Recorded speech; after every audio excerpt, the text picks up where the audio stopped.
नमस्कार मंडळी, रामकृष्ण हरी. चला, गणपती बाप्पा उद्या येणार म्हणून आज आम्ही नैवेद्याची तयारी करतोय. गणपती बाप्पासाठी करंज्या करतोय देवाजवळ ठेवायला. हे बघा, रवा भाजतोय.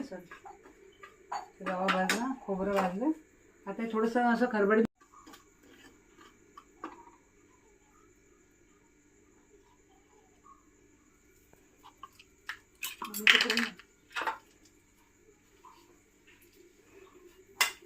बोलत नाही. आता याच्यामध्ये बेदाणा, काजू, बदाम, पिस्ता वगैरे सगळं आम्ही तुपामध्ये फ्राय केलं आहे. आता हे संपूर्ण मटेरियल पेटवायचं इथे ठेवते मी. आता एक खोबरं थोडंसं जाड असल्यामुळे असं मिक्सरला थोडंसं भरड करणार.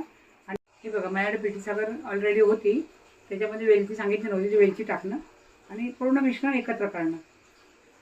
हे करंज्याचं सारण तुम्हाला दाखवते मी.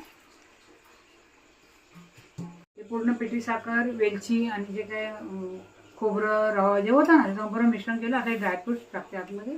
आमचं हे करंज्याचं सारण आहे. वेलची पावडर सुद्धा टाकली मी, खूप टाकली. आणि पूर्ण मिश्रण करायची तयारी चालली. 3 लाटी लाटल्या आणि त्याच्यामध्ये कॉर्नफ्लॉवर लावलं मध्ये मध्ये आणि त्याची घडी करून आता माझी मुलगी बघा ते करते, निके गोळा करते तयार.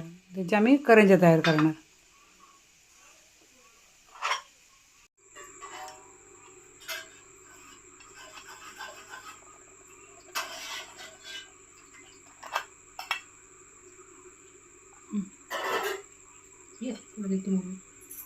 अशी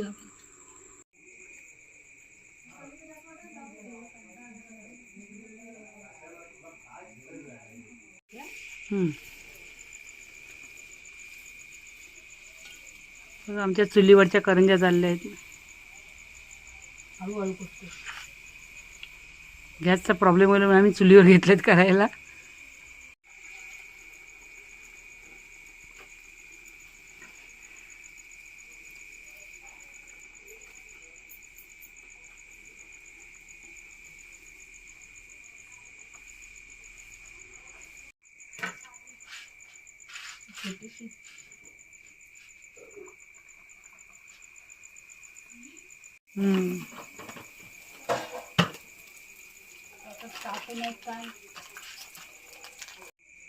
आमच्या करंज्या तयार. उद्याच्या फराळाची तयारी, देवाजवळचा नैवेद्य आणि नळ्या जेवताना. चला आता जेवायला.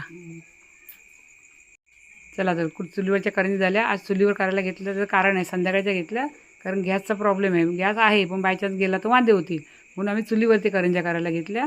त्या कशा वाटल्या कमेंट करून नक्की सांगा. आता करंज्या चालल्या आमच्या. उद्या फराळ देवाला ठेवायचं आहे.